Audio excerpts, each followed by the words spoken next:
Jeff, I love Boston. This city rocks. It does, Ray, and we're lucky to live so close to it. All right, so why are we here in the North End? Because of that church right there. Oh, you mean the Old North Church? Possibly the most famous church in all of New England. Yeah, that's the one. That church has a story to tell. Come on, we've all heard this already. One if by land, two if by sea. No, not that story. I mean the story of the person who flew from the steeple of that church in front of countless witnesses back in 1757. I am Jeff Belanger. And I'm Ray Auger, and welcome to episode 26 of the New England Legends podcast. All right, wait a minute here, Jeff. Fly? Back in 1757? What on earth are you talking about? Walk with me, Ray. All right, where are we going? To the side of the building. The Old North Church was built in 1723. It's the oldest church in Boston that's still in service. And we're not talking about the two lanterns hung in the bell tower that started Paul Revere and William Dawes on their famous ride April 19, 1775? Nope. We're here to explore another ride that took place almost 2 decades earlier. I want to show you an interesting plaque mounted here on the side of the church. And it's right here. Check it out. Give it a read. Huh. Well, I've never seen this before. It says, here on September 13th, 1757, John Childs had given public notice of his intention to fly from the steeple of Dr. Cutler's church, performed it to the satisfaction of a great number of spectators. How did I never hear about this before? I know, right? Keep reading. Okay, the rest of the plaque says, in 1923, the year of the first continuous flight across the continent, this tablet has been placed here by the Massachusetts Society of the Colonial Dames of America to commemorate the two events. My mind is pretty much blown right now. When was the Wright brothers' flight in Kitty Hawk again? December 17th, 1903. Their plane stayed aloft for 12 seconds and covered 120 feet. All right, so 146 years earlier than the Wright brothers, John Childs flew from the Old North Church, and every school kid in America doesn't know this? Not only did John Childs successfully fly from this steeple, he did it more than once. I mean, anyone can fly from a tall building one time, right? Sure, until you hit the ground. So this guy did this more than once? Not only did he do it more than once, but it caused such a spectacle that the city of Boston banned the practice of flight from its buildings, a law that's still on the books to this day. All right, so John Childs flies from the Old North Church, and then he ruins it for everybody else. That's what happened. The plaque doesn't lie. Especially this one, etched in stone and everything. All right, wait, maybe this was a balloon flight? Nope. The first manned balloon flight happened October 15th, 1783 in France. 2 brothers, Joseph and Jacques Montgolfier, developed that. So this event is 26 years earlier than manned balloon flight. All right, wait. How about a hang glider? When were they invented? In 1853, George Cayley built a glider that could launch from a slope and carry a pilot, but that was really more like riding a giant paper airplane. It was the 1880s that German engineer Otto Lilienthal built the earliest device that we would recognize as a controlled hang glider. So hang gliders were almost a century after John Childs. Jeff, I'm struggling with this one. It sounds ridiculous, like some tall tale, but I'm standing here looking at this plaque. Read this write-up of the event from the September 15th, 1757 Boston News letter. All right. Tuesday in the afternoon, John Childs, who had given public notice of his intention to fly from the steeple of Dr. Cutler's church, performed it to the satisfaction of a great number of spectators.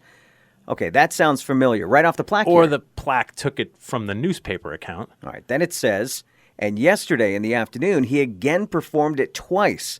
The last time he set off with 2 pistols loaded, one of which he discharged in his descent, the other missing fire. He cocked and snapped again before he reached the place prepared to receive him. As these performances led many people from their businesses, he is forbid flying any more in the town. The said Childs says he has flown from the highest steeples in England and off the monument by the Duke of Cumberland's desire. And now there's a law banning people from flying from the city's tall buildings. So what happened in 1923 that the Massachusetts Society of the Colonial Dames of America decided to put up this plaque? I actually have a personal connection to this story. So on May 2nd, 1923, at 4 a.m., Oakley Kelly and John McCready prepped their T-2 aircraft at Roosevelt Field in Long Island, New York. The pair lifted off at dawn and headed west. Just under 27 hours later, they landed at Rockwell Field in San Diego, California, 2,470 miles away, becoming the first pilots to take a plane across the entire nation without stopping to refuel. My personal connection is that my alma mater is Hofstra University in Hempstead, Long Island. Our campus occupied part of the former airport, so I looked out of my dorm room window each day pretty much at the exact place where this flight originated. All right, so John Childs actually did this from the steeple of the Old North Church. Yes. Flew. Right, if you believe the newspaper and this formal-looking plaque. Well, we have to be missing something. Well, there is a little more to this article in the Boston Newsletter. Maybe the more detailed description located a little further down in the article will help us figure this out.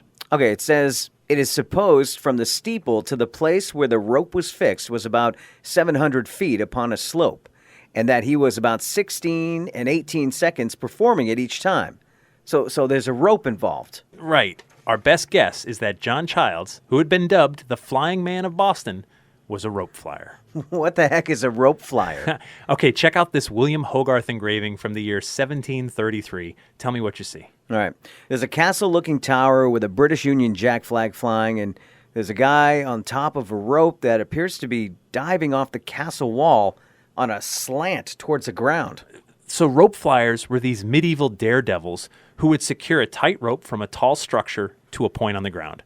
They'd strap a board to their chest with a groove carved right down the middle. They'd set the rope into that groove and... they would balance their arms out and slide down the rope to the end point. I also did some digging and found a mention of this event in the memoirs of Samuel Breck, published in 1877. In the memoir, Breck mentions his mother was one of the spectators to John Childs' ride. And she says that there was a pile of feathered mattresses placed at the end of the rope for him to land in. Still, this sounds really dangerous. Is this the part where we say, don't try this at home, kids? Yeah, I think it is. And it's completely dangerous. Plenty of these rope flyers lost their balance and fell to the ground, suffering broken bones and sometimes death. Ooh. Well, I guess I don't understand why anyone would call that, quote, flying. Ray, no one can see you doing the finger air quotes right now. Yeah, well, you get my point. Okay, I do. So the term flying... Well, wait a minute. Well, hold on. They can't see your finger quotes either, Jeff. That's a good point. Sorry. Okay.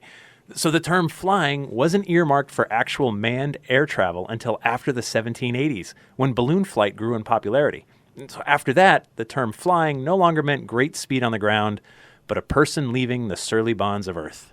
The last mystery here is why the Massachusetts Society of the Colonial Dames of America think that John Childs' circus stunt was worthy of mentioning in the same sentence as the first transcontinental flight. Someone in 1923 decided that this plaque needed to exist. Why? Was plaque money burning a hole in their pockets? That may be the biggest mystery here, Ray. It's a question people haven't asked enough. I've dug and dug on this one, and I have an idea. Well, it's clear that this first transcontinental flight was big, like national news. That's true. But the flight happened between Long Island, New York, and San Diego, California. There's no Boston connection anywhere. That's also true. I also get how everyone wants a piece of something big when they can get it. But why is this plaque in Boston? What is your theory, Jeff? In 1923, big things were happening. This transcontinental flight was a glimpse into the future where regular people may be able one day to travel from New York to Los Angeles in a single day. In 1923 was the year Boston's first airport opened. On September 8th, 1923, Jeffrey Field started operations. Jeffrey Field would eventually grow to become Logan Airport. And the security lines were much shorter in 1923, I assure you. So Boston and the nation are going airplane crazy. But to make the connection to John Childs... So I dug up this article from the Associated Press from December 27th, 1923. And it mentions the placement of this peculiar plaque. Our smoking gun can be found in the first sentence. Go ahead and give it a read. In September 1757, with an apparatus of his own devising... one John Childs performed what was probably the first human flight in America's history, gliding about 700 feet from the steeple of the Old North Church. Oh, I get it now. They viewed John Childs, the Flying Man of Boston, as our nation's first in flight. It's a stretch when you know all of the facts, but put it into the context of the day, and Boston wants to put a flag into the aeronautical ground as well. John Childs was that flag. Even though back in 1923, the legend of the Flying Man of Boston didn't exactly take off. Ugh, we ended with a pun. All right, if you want to check out this or any of our past episodes that don't end with a pun, visit our website at ournewenglandlegends.com. You can also join other legendary listeners in our new Facebook group. Search groups for New England Legends. Also, the latest episode of the New England Legends television series from PBS is now available on Amazon Prime. Check out episode 6, Witchcraft. And if you don't already subscribe to our podcast, do it. It's free on iTunes, Stitcher, iHeartRadio Network, or wherever you get your podcasts. Until next time, remember, the bazaar is closer than you think.